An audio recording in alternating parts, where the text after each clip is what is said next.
Amém? Atos 15, capítulo 36 até o 41. Depois de alguns dias, disse Paulo a Barnabé: voltemos agora a visitar os irmãos por todas as cidades onde anunciamos a palavra do Senhor, para ver como estão. Mas Barnabé queria levar consigo também João, cognominado Marcos, enquanto Paulo exigia que não se levasse aquele que os deixara desde a Panfilha e não os acompanhara no trabalho. A dissensão foi violenta a tal ponto que ambos tiveram de separar-se um do outro. Barnabé, pois, tomando Marcos consigo, embarcou para Chipre. Quanto a Paulo, escolheu Silas e partiu, recomendado à graça de Deus pelos irmãos. Paulo atravessou a Síria e a Cilícia, confirmando as igrejas. Até aqui. Senhor, mais uma vez, nós clamamos a Ti que abençoe agora a exposição da Tua palavra, Senhor. Abre o nosso coração, abre o nosso entendimento para compreender as Escrituras. E que dessa situação aqui possamos tirar lições importantíssimas, vitais, para a nossa vida pessoal, familiar, nossa vida na igreja, em nome de Jesus, amém. Meus irmãos, não sei se você já ouviu, mas é dito que o cristianismo é a única religião, por assim dizer, que não esconde os defeitos dos seus heróis. As outras religiões sempre exaltam seus heróis, eles são quase que deuses, mas a Bíblia não esconde o defeito de nenhum deles. Nós podemos procurar em todos eles, porque são homens como nós. O foco está em Jesus, o Salvador, o único justo e perfeito é o Senhor Jesus Cristo. E aqui nós encontramos uma situação assim extremamente lamentável, e vamos tirar lições para ela do que podemos tirar de bom disso aqui. Após um ministério tão maravilhoso dos apóstolos Paulo e Barnabé, como já vimos em pregações há dias passados, que pregaram o Evangelho, na época era conhecido como o sul da Galácia, pregaram o Evangelho, fundaram igrejas e voltaram regozijando. Tiveram um concílio em Jerusalém, um assunto muito importante foi tratado de uma forma muito maravilhosa. Mas agora, alguns anos depois, esses três homens dão aqui uma demonstração da carnalidade humana. Eles aparentemente põem tudo a perder por causa de pecado como mágoa, ira, falta de perdão, talvez ciúme, incompreensão. Quem são esses três personagens aqui, esses três homens? Primeiro Paulo, Paulo dispensa apresentação. Nós olhamos, talvez a gente pense assim a grosso modo, não, a Bíblia realmente mostra a falha, o pecado de todos os homens. Paulo é o único que não tem defeito nenhum, pelo menos não depois da sua conversão.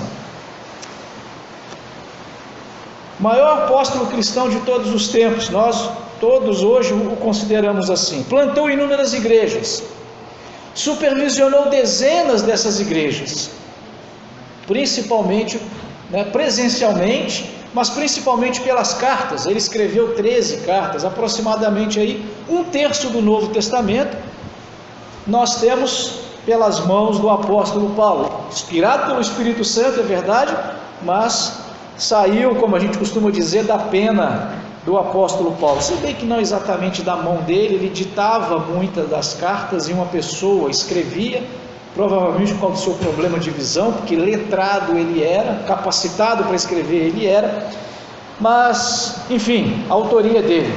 As principais doutrinas cristãs que nós temos, meus irmãos, são, digamos assim, esclarecidas ou sintetizadas ou sistematizadas pelo apóstolo Paulo. Talvez a principal delas, que é a justificação pela fé, não fosse, aí numa perspectiva humana, não fosse o apóstolo Paulo, a gente estaria hoje praticando o judaísmo como no Velho Testamento, talvez estivéssemos assim. O segundo deles, o Barnabé. E aqui, quando eu preparava isso aqui, eu lembrei de uma historinha em quadrinhos, do Tio Patinhas. Tio Patinhas e o Pato Donald, quem conhece, Tio Patinhas é um sujeito muito rico, né? Um personagem da Disney muito rico. E numa dessas historinhas, o Tio Patinhas vai visitar um sujeito que aparentemente era mais rico que ele. E o cara mostra a fazenda, e mostra as construções, as propriedades e tudo mais. E tem uma hora em que tem uma construção que parece um túnel. E ali um boi passa dentro daquele túnel e pão de forma espalhado por todo o túnel. E aí ele pergunta: o que é isso? Ele diz: eu tenho tanto empregado que para servir o café da manhã a gente passa a manteiga no boi, o boi passa aqui que é para andar rápido. Coisa da história em quadrinho. E o cara mostra umas 4, 5 páginas mostrando a riqueza dele. E aí o Donald, né, só pensando, né? Olha, o Tio Patinhas agora está humilhado. O Tio Patinhas achou que era isso. Agora ele vai se colocar no lugar dele. Agora ele encontrou alguém que é maior do que ele. Quando chega no final, aí ele estava próximo a despedir e sair, né, na porta de saída. Aí o Donald fala assim, e o cara conta mais vantagem. Aí o Donald pensa: Tio Patinhas está se sentindo tão humilhado, tão pequenininho, que ele vai sair pelo buraco da fechadura. E aí, Tio Patinhas: ok, muito bem, né? Então, eu sou fulano de tal, muito famoso, muita gente vem me conhecer. E o senhor, quem é? Eu sou o cara que emprestou dinheiro para você comprar tudo isso aí. Aí o Donald pensou: agora é o cara que vai passar pelo buraco da fechadura, né? E no desenho, o próprio Donald fica miudinho assim. Alguma coisa mais ou menos aqui, irmãos. Quem é Barnabé? Barnabé é o cara que salvou o apóstolo Paulo. O Barnabé é o cara que apresentou o apóstolo Paulo, que não permitiu que ele fosse, digamos assim, colocado de lado ou desacreditado. Em outras palavras, sem Barnabé, o apóstolo Paulo não existiria. Talvez ele fosse um desses cristãos esquecidos. Talvez o nome dele não tivesse passado de Atos 9 e nada mais. Assim como a gente não ouve falar, pelo menos no texto bíblico, de Bartolomeu, de Judas, não o Iscariotes, aquele outro apóstolo, o Matias. Foram homens que são citados ali como apóstolos de Cristo. O próprio André, a gente ouve falar e vê a obra escrita de Paulo, João, ouvimos um pouco do Tiago, mas dos demais a gente não ouve falar. Talvez Paulo não passasse disso, não fosse Barnabé. Não precisamos dizer mais nada de Barnabé. João Marcos, sobrinho de Barnabé, se bem que determinadas Bíblias vai falar primo de Barnabé. A palavra grega aí pode ser primo, sobrinho. Eu acho que ele era sobrinho, né? Acompanhou Jesus, o João Marcos acompanhou Jesus na sua paixão, quando Jesus estava sendo crucificado. Marcos capítulo 14, versículos 51 e 52, registra que Marcos, né, ele fala dele, estava lá vendo o que estava acontecendo. Então, de uma certa forma, ele acompanhou o ministério de Jesus, talvez nessa ocasião ainda não como um discípulo de Cristo, mas estava ali próximo. Esteve na primeira viagem até a ilha de Chipre, autor do Evangelho de Marcos, considerado por Pedro como um filho, então foi muito próximo de Pedro e auxiliar de Pedro.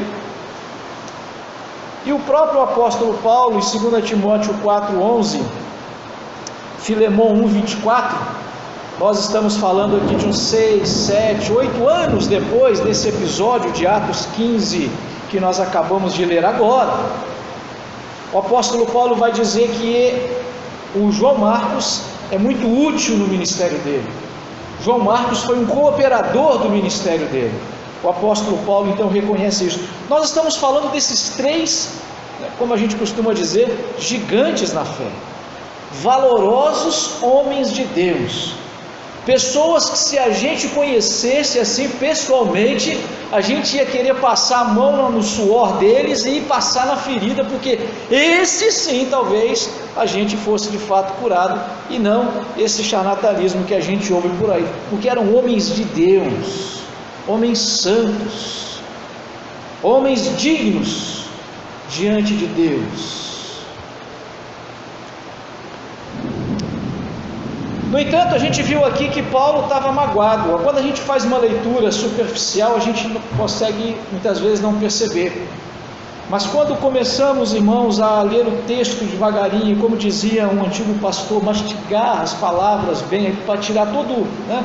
Assim como você mastiga aquela picanha maravilhosa daquele churrasco, para saborear até o último, né, saborzinho daquela refeição,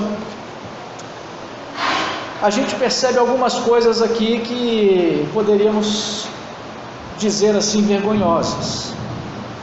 Dá para perceber que Paulo, 1 ano, quase 2 talvez, quem sabe 2, não tinha conseguido resolver no coração dele a deserção de Marcos.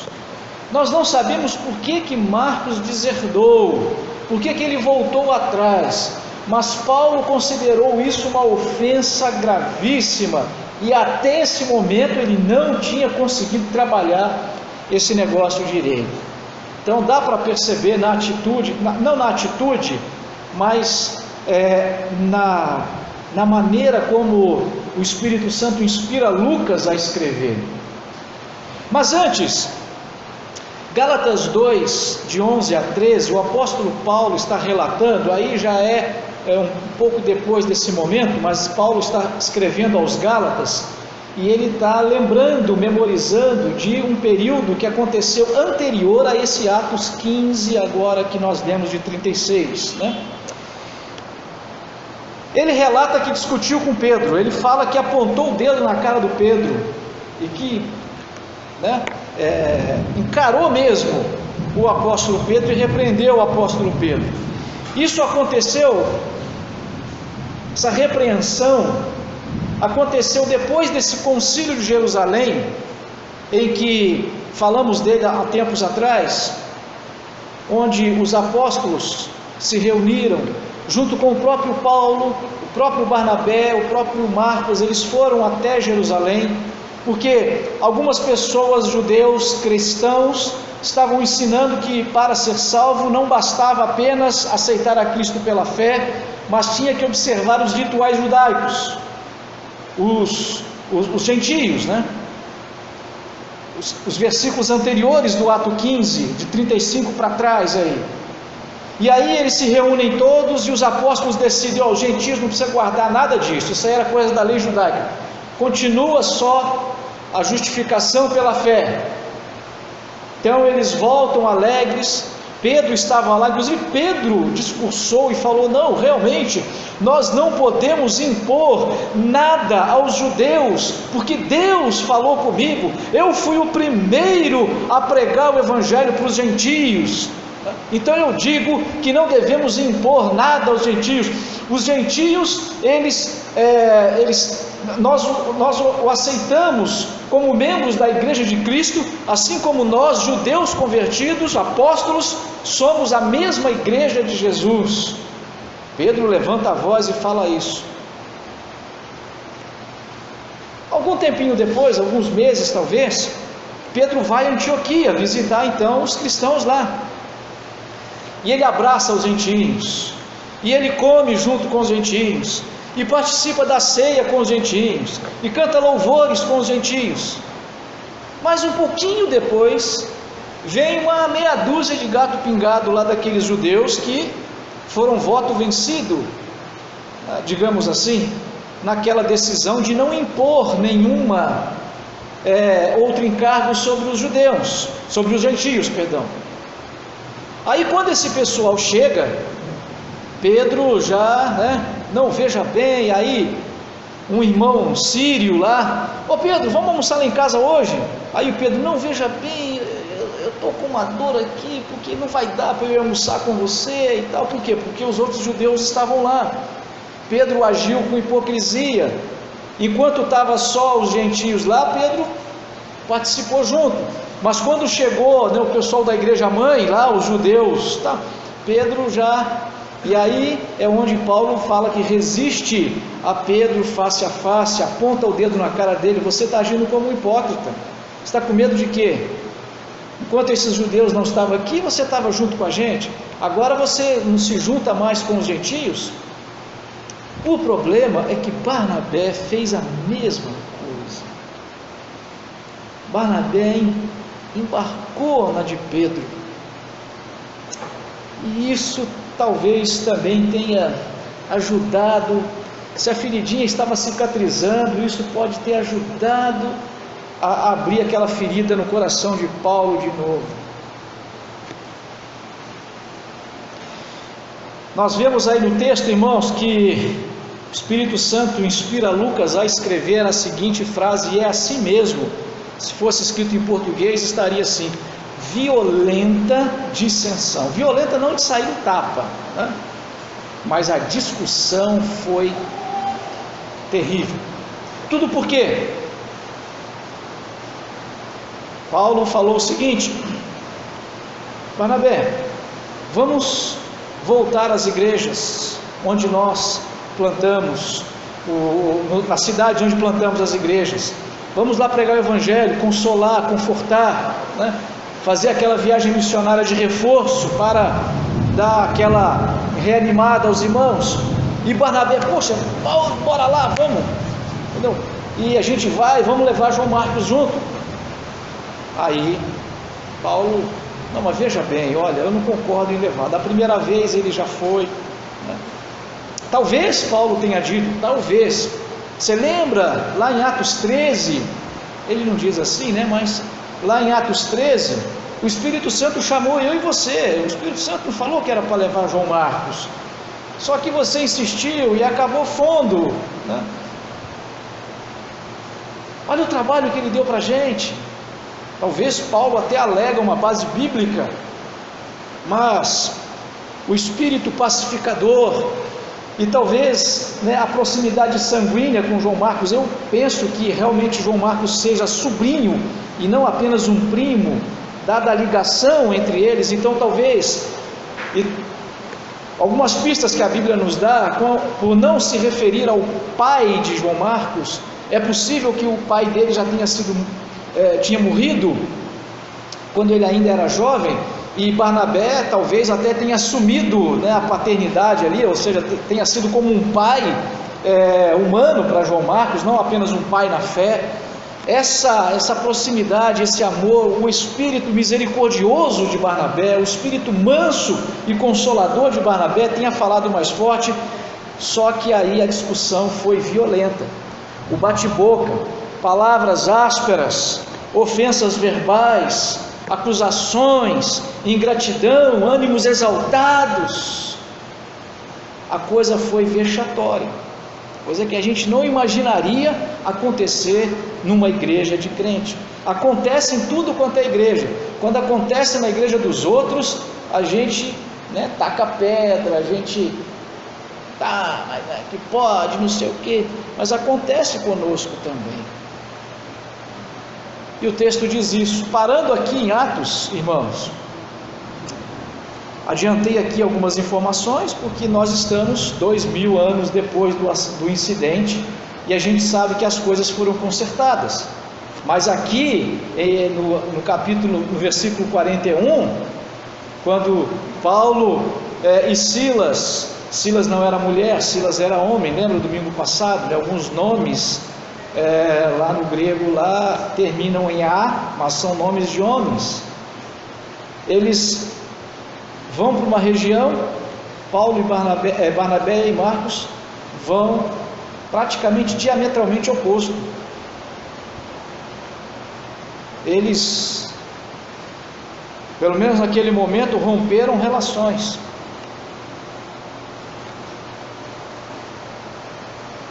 O que isso ensina para nós? Que nós podemos tirar de lições para a nossa vida, irmãos?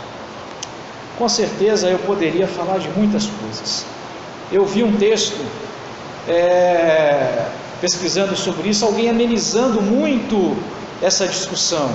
Não, veja bem, não foi bem assim, dando justificativas para que ambos, inclusive, dizendo agora não são mais mas duas equipes missionárias, ok? Mas não é porque Deus transformou as coisas em motivo de bênção, ou como resultado tendo sido podido colher bênçãos, frutos, não é por isso que a gente vai deixar de expor a pecaminosidade humana. A Bíblia não tem interesse nenhum em minimizar as falhas dos seres humanos, para apontar as nossas falhas e para mostrar para nós que Deus não resiste, ou seja, Ele não expulsa, Ele não deixa de lado um coração quebrantado e contrito. Mas quando a pessoa é orgulhosa, não, eu não errei não, ou quando uma pessoa tenta se auto-justificar, esses aí, Deus deixa de lado. Mas eu queria tirar as lições importantes para nós aqui. Primeiro, a obra é de Deus e não nossa. Irmãos, falando em termos de igreja, nós não estamos dirigindo o tronco que desce o rio abaixo. Nós somos como aquelas formiguinhas que o tronco cheio de formiga que caiu na água. A gente não está dirigindo o tronco. Quem dirige a igreja é o Senhor. Deus é o Senhor da igreja. Essa obra, ela é dele, ela não é nossa. Nós temos que dar o nosso melhor, nós temos que dar bom testemunho. É claro que nós temos as nossas tarefas a serem cumpridas, mas temos que entender que o sucesso do nosso ministério não está sustentado na nossa capacidade humana, mas única e exclusivamente na graça de Deus, que opera em tudo e em todos, apesar de nós. Apesar de nós, Deus faz a sua obra ser realizada.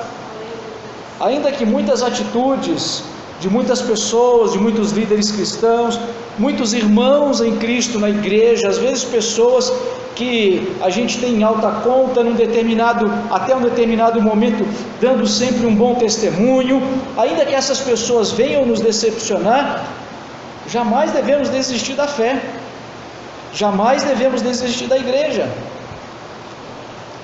Ultimamente tem crescido um movimento aí nos chamados sem igreja. A igreja é confusão, é fofoca. Eu fui para a igreja achando que isso, que era aquilo. É pastor ladrão, é pastor charlatão, é membro hipócrita, é gente lá na frente com vida dupla, moralmente destruído. Eu quero saber de igreja não, vou ser crente em casa e vou viver aqui. Isso está absolutamente errado, irmãos. Jesus Cristo veio para salvar a igreja. As pessoas formam a igreja, mas Ele não veio salvar amebas isoladas, seres unicelulares. O corpo humano tem bilhões, acho que 100 trilhões de células, Aliás, eles falam de 100 trilhões em tudo, 100 trilhões de estrelas, 100 trilhões de galáxias, 100 trilhões de células. Se é isso mesmo, glória a Deus, O ser humano é composto de milhares de milhões de células e não apenas uma. Isso fala que também a igreja, quando comparada a um corpo, não é uma pessoa sozinha, é a igreja, mas quando ela faz parte de uma igreja. Devemos tomar ânimo e seguir em frente, mesmo quando somos confrontados e somos decepcionados com escândalos, com problemas de divisão, especialmente como esse caso aqui. Veja que o Espírito Santo não precisou falar uma segunda vez: separai-me agora Paulo e Barnabé. Ele falou isso uma única vez. E eles continuaram a obra, eles continuaram o chamado deles, tanto Paulo quanto Barnabé, eles continuaram. Tiveram um problema, tiveram um percalço, tiveram um mau testemunho, sim, é verdade, mas eles não desistiram da igreja, eles não desistiram do ministério entre os gentios, e ninguém ali também desistiu. A igreja e esses irmãos continuaram, porque o Espírito Santo havia dado uma ordem lá atrás, e a menos que o Espírito Santo mude a ordem, nós não temos o direito de mudar ou desistir de fazermos aquilo pelo qual somos chamados a fazer, ou aquilo pelo qual temos habilidade e dom para fazer. A gente, e aqui eu quero falar para todos vocês, mesmo as crianças que estão aqui ouvindo, todos vocês têm um dom, uma habilidade que Deus já concedeu para você.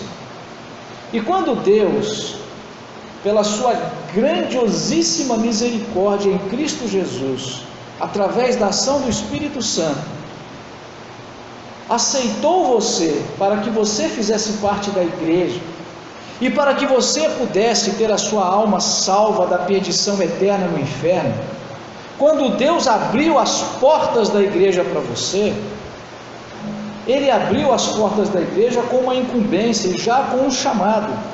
Você não precisa esperar aquele culto hiper, ultra pentecostal, e eu não tenho nada contra, quem dera nós tivéssemos talvez um pouco mais de, digamos assim, pentecostalismo no nosso meio. Eu sinto que às vezes nós estamos muito aquém. Eu não tenho habilidade para esse tipo de situação, mas eu gostaria que Deus levantasse outros, mas aqueles em que as pessoas de uma forma tão sobrenatural dão um chamado, ou então você vê um dedo escrevendo na parede, e aí coloca lá seu nome, fulano de tal, a partir de hoje você vai ser missionário, você vai ser voluntário no PEP, você vai ser voluntário na igreja, você vai ser um professor da escola bíblica de um dos departamentos da igreja, você vai cuidar de uma parte administrativa da igreja.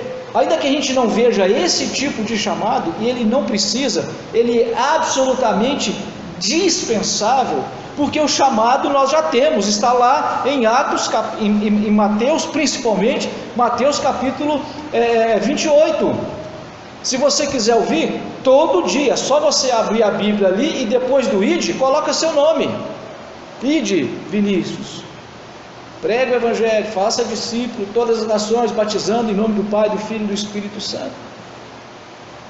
É só você abrir, já está lá, não precisa de algo espetaculoso, pirotécnico, carnavalesco, para poder entender que você tem uma responsabilidade de pregar o Evangelho, e ela não precisa ser renovada em culto de renovação espiritual. Vamos para aquele culto poderoso, porque eu estou precisando, porque na igreja batista não tem, eu tenho que ir lá na outra para ter aquele culto de renovação.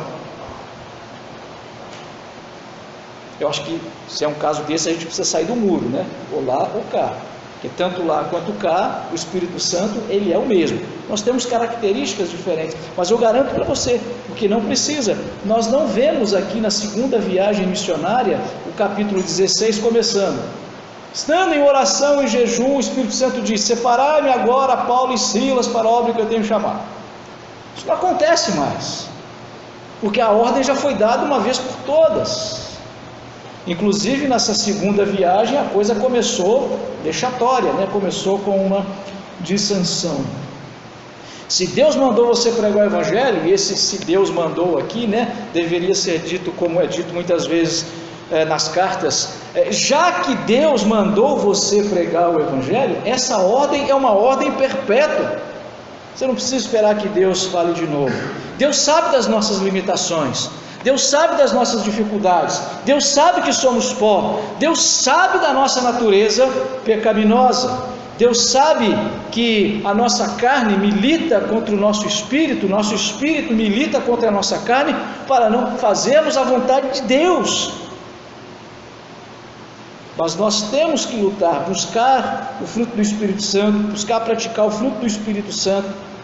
Deus sabe que nós, por mais que a gente se esforce, a gente não consegue ser um, apesar de termos que ser um.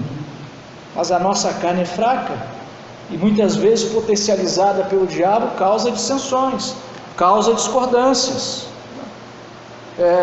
Por exemplo, nós falamos aqui agora, estamos pedindo as ofertas, né? Foi dito aqui as ofertas, e nós precisamos arrumar a questão da luz, né? Vai ser feito ali inclusive está aqui um papel, não deixa de pegar comigo, está aqui, para levar lá para o engenheiro, porque aqui não é uma luz doméstica comum, é uma coisa um pouco mais complicada. Aí a gente pede isso, mas pode ter gente que discorda, tem gente que pode falar assim, não, tem luz aí, não vamos arrumar a luz agora, vamos trocar o banco, porque essa cadeira é desconfortável. Outro talvez poderia dizer, não, vamos colocar aqui um forro, vamos tirar esse forro, vamos colocar e fazer uma sala aqui em cima. Outro fala, não, vamos arrumar a escada. Quer dizer, talvez cada um poderia ter uma opinião diferente, achar que deveria ter sido feito outra coisa, ter sido feito a outra e não essa. Tudo bem, você até tem o direito de dar a sua opinião, de ter o seu posicionamento. Nós podemos até ter certa discordância, e talvez até o meu ponto de vista esteja mais certo que o seu ponto de vista. A gente vai ter que enfrentar essas lutas, vai ter que enfrentar essas dificuldades, mas não é por causa dessas dificuldades que a gente vai um para um lado, um para o outro, descambar para lá, descambar para cá.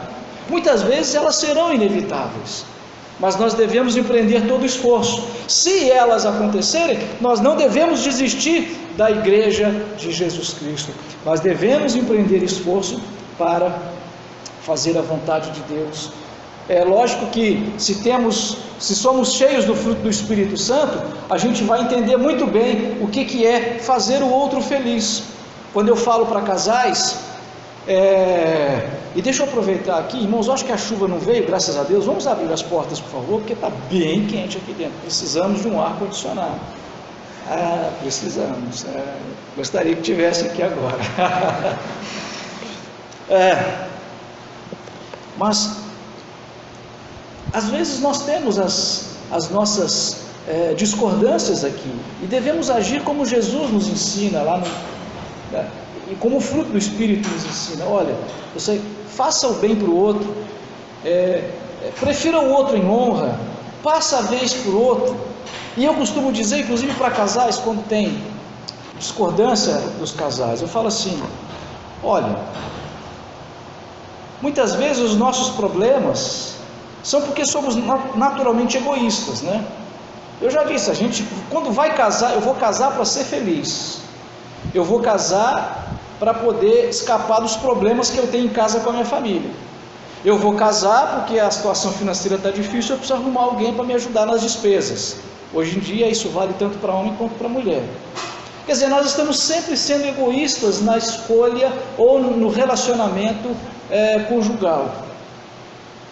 E quando a gente quer ser feliz, quando a gente busca a nossa felicidade, dificilmente a gente consegue encontrar, porque cada cabeça é uma sentença. E algumas vezes duas pessoas vão discordar absolutamente de uma determinada situação. Muitas vezes entre casais, na maioria das vezes. Agora, se eu começar a colocar na minha cabeça o que eu quero, porque, por exemplo, olha, se eu quiser comprar uma caneta, essa caneta aqui, o dia que eu tiver uma caneta Bic preta e laranja, eu vou ser o sujeito mais feliz do mundo. Quando a gente coloca isso na cabeça, aí até a gente conseguir, a gente luta, e quando consegue, pelo menos por um dia, puxa, posso morrer hoje, sou a pessoa mais feliz do mundo porque eu consegui uma caneta Bic. Se a gente colocar na nossa cabeça que o meu maior objetivo de vida é fazer o outro feliz, irmãos, todos os nossos problemas vão ser resolvidos. Porque se eu consigo, difícil é conseguir isso, pelo menos deve tentar na maioria das vezes. Porque a coisa que eu mais desejar nesse mundo é fazer o outro feliz, quando o outro estiver feliz, eu vou estar feliz porque eu alcancei o meu objetivo, os dois ficam felizes. Na teoria é absolutamente simples, a gente tem dificuldade de colocar isso em prática. É por isso que Jesus fala, né? O bem que você quer para você, faça você para o outro. Então o que vai deixar você feliz, irmão? ligar aquele ventilador? Então eu vou ligar aquele ventilador. Aquele ali quebrou, viu, Pedro? Por isso que a gente desligou, né? Mas eu vou ligar aquele ventilador para você. Aí ele vai ficar feliz, né? O que vai fazer a irmã Adélia aqui feliz, né? É colocar uma cadeira aqui mais confortável, maior, menor, azul, branca. Então eu vou colocar essa cadeira aqui, porque aí ela vai estar feliz e eu vou estar feliz porque ela ficou feliz. Se a gente agir assim na igreja, as nossas dificuldades, elas vão se tornar cada vez menores. A segunda coisa que a gente aprende disso aqui, irmãos, é a disciplina e misericórdia. Nós podemos notar, e quando a gente estuda a personalidade do apóstolo Paulo ao longo das Escrituras, né, não tem um perfil psicológico dele, né, mas dá para a gente tirar isso, de quase todos eles dá para a gente tirar. A gente percebe que o apóstolo Paulo era alguém extremamente disciplinado, né, aquela coisa quase que militar mesmo. A gente não pode esquecer que ele fora um fariseu dedicado, aquele sujeito ali rigoroso na sua rotina, né, no seu exercício, nos seus exercícios espirituais. Ele era alguém assim que, olha, se é para ser assim, tem que ser assim. Alguém bem militar mesmo. Isso tem seus aspectos positivos. Nós vemos que ele errou, tá? Na verdade, João Marcos errou e ele diz o seguinte: olha, quem errou tem que arcar com as suas consequências. Quem errou agora vai sofrer o dano por causa do seu erro. Paulo não tinha dó de a pessoa que cometia um pecado. Ele dizia: eu não falei para você que não era para você fazer isso? Agora aguenta. Às vezes a pessoa vem ali quebrantada, puxa vida, querendo um consolo, querendo um colo, e aí, eu não falei para você que não era para pôr o dedo aí? Agora se vira. Ele era assim, absurdamente insensível nesse sentido. Barnabé era o oposto. Haja vista que Barnabé agiu assim com ele, né? Porque as pessoas não estavam querendo aceitar o apóstolo Paulo. Uma semana atrás ele estava matando gente, cristão, agora ele está dizendo que ele é crente, vamos matar ele. Aí Barnabé, não, calma gente, calma, né? Paulo chega lá: não, eu me arrependi, eu entreguei a vida a Jesus, eu não quero mais isso. Barnabé agiu assim com ele. A gente não sabe o que levou João Marcos a abandonar a equipe, né? Pode ter sido um pecado realmente grave, mas seja o que for, era passivo de disciplina, e Paulo não abriu mão disso. O Barnabé já era o contrário. Já dei aqui algumas características do Barnabé. Irmãos, Deus uniu duas pessoas. Paulo, inflexível, talvez ali representando a firmeza de caráter de Deus em não tolerar o erro. Não pensa você que no final Deus vai salvar todo mundo. Não pensa você que no final Deus vai te levar para o céu se você realmente não permanecer firme até o fim. Não pensa você que, principalmente quando nós pregamos aqui, a doutrina reformada, e dizemos sim que Deus já nos elegeu em Cristo Jesus desde antes da fundação do mundo, os nossos pecados, as nossas prevaricações, nada pode nos separar do amor de Deus. Não pensa que isso é a mesma coisa que eu posso fazer o que eu quiser. Absolutamente não. E eu costumo dizer: o mesmo Deus que põe o nome no livro da vida desde antes da fundação do mundo, pode tirar o nome do livro da vida depois da fundação do mundo, porque Ele é Deus, Ele faz o que Ele quiser. Então nós temos que tomar cuidado com essa atitude, muitas vezes absolutamente inflexível, mas Deus, Ele não tolera o erro, e o Paulo representa isso. Muitas vezes crente na igreja precisa de disciplina, e nós precisamos aplicar a disciplina, mas há momentos, irmãos, em que a misericórdia deve prevalecer. Uma pessoa só não tem essas duas características em perfeito equilíbrio. Uma pessoa só, ou ela vai tender a ser mais inflexível, ou ela vai tender a ser mais misericordiosa. Por isso que na igreja, a liderança da igreja tem que ser uma liderança plural, porque é só na igreja que a gente encontra esse equilíbrio. Um argumenta de um jeito, outro argumenta de outro, as pessoas analisam, e em alguns casos a igreja entende que há necessidade da disciplina, em outros casos há necessidade do perdão, e assim a coisa caminha. O que nós aprendemos com isso é que somente no seio da igreja é que há perfeito equilíbrio da disciplina e da misericórdia. O que a gente pôde perceber ali é que entre Paulo e Barnabé houve uma inflexibilidade, mas na igreja houve as duas coisas, tanto a disciplina lá do João Marcos, quanto o perdão ao João Marcos, que sai também pela viagem missionária. E provavelmente nesses 7 anos seguintes ali, o apóstolo Paulo viu que João Marcos não era uma pessoa destinada ao inferno, ele era alguém convertido, que errou e falhou, e mais tarde então ele vai reconhecer isso. Por último, uma frase do Lutero, ele disse uma vez: o diabo é o diabo de Deus. Essa frase pode parecer assim, no primeiro momento ela soa muito esquisita, mas o que ela significa é que até as obras mais maléficas de Satanás estão a serviço de Deus. Nada pega Deus de surpresa. Ainda que alguém atribua essa discórdia entre os irmãos uma ação direta de Satanás, ou mesmo que aconteça no nosso meio aqui, às vezes uma discussão, uma dissensão, uma discordância, às vezes uma separação até, ainda que alguém possa atribuir isso exclusivamente a Satanás, ainda assim, isso não pega Deus de surpresa. Deus não estava lá cochilando, quando veio, alguém chegou, um anjo chegou lá, falou: Deus, acorda, o que aconteceu? Paulo e Barnabé estão se pegando lá. Aí Deus levanta, deixa eu lá ver o que aconteceu, e aí chega atrasado, eles já estavam quase saindo no tapa, aí sim, não, nada, absolutamente pega Deus de surpresa. Deus transformou aquela derrota, Deus deixou que eles experimentassem aquela derrota, para mostrar para eles, para que eles não fossem autossuficientes, para que Paulo depois não chegasse e falasse: está vendo como eu sou bom, eu prego o evangelho, eu sei todas as coisas, eu sei quem pode ser líder, quem não pode ser, eu sei quem é apto para isso, quem não é apto para aquilo.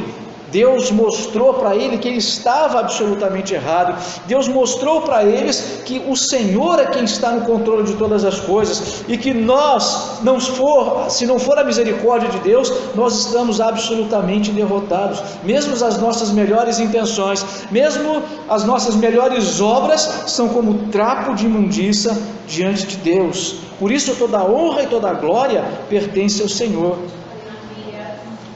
O que Deus fez é transformar ali uma divisão numa multiplicação.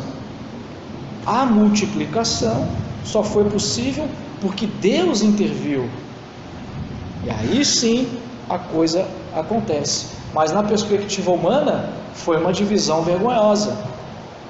Só que quando somos servos sinceros do Senhor, Deus transforma esses momentos tenebrosos em motivo de glória ao Senhor. Mas para isso nós temos que permanecer firmes. Quero concluir, irmãos, dizendo que não é louvável que para duplicar os esforços missionários houvesse aquela necessidade de uma briga. Eu já ouvi alguém dizendo, pregando sobre isso, no sentido de talvez até quase que exaltar, quase que agradecer. Não, a briga não foi louvável, o momento foi triste, o momento foi vergonhoso. Hoje, nesses quase 2000 anos depois, nós que vemos o quadro completo, nós focamos mais na bênção, como eu acabei de dizer aqui agora, e claro, quero focar na bênção para ficar como maior lição para nós, porque Deus vai nos abençoar e nós vamos prosseguir em frente até a volta do Senhor Jesus Cristo. A bênção maior, e devemos focar nela, como eu acabei de dizer, que ao invés de uma equipe, agora nós temos 2 equipes missionárias. Mas nós podemos perceber que só podemos dar glória a Deus nisso tudo porque houve perdão, houve reconciliação entre Paulo e João Marcos, O texto bíblico não vai nos dizer os detalhes, mas está claro que Paulo pede perdão, que Marcos libera perdão. A gente pode até citar aqui Romanos 8, 28, né? Todas as coisas cooperam para o bem daqueles que amam a Deus, e essas situações difíceis cooperaram para o bem porque eles amam a Deus. Entretanto, a igreja verdadeira, o crente verdadeiro, em tudo é mais que vencedor, isso é verdade. Mesmo nas nossas mais vergonhosas derrotas, os nossos mais imorais atos pecaminosos, o Espírito Santo trabalha para nos amoldar, se somos de fato um crente quebrantado, se de fato amamos ao Senhor. A lição que fica para nós, irmãos, então, é que, em nome do Evangelho e da missão de anunciar o Evangelho, devemos anunciar as boas novas a todo mundo, buscando sempre a unidade. Esse é o nosso propósito, sermos uma só igreja, e buscarmos a unidade mesmo com outras denominações, eu digo, e não apenas na nossa igreja local. Se falharmos, ou até eu poderia dizer, quando falharmos, devemos nos lembrar que temos um advogado no céu que intercede por nós, como nos diz 1 João, que é o Senhor Jesus. A nossa atitude deve ser buscar o perdão e liberar o perdão, e aí continuar anunciando o Evangelho da graça de nosso Senhor e Salvador Jesus Cristo, que nos aperfeiçoa mesmo em nossas fraquezas. Glória a Deus. Oremos, irmãos.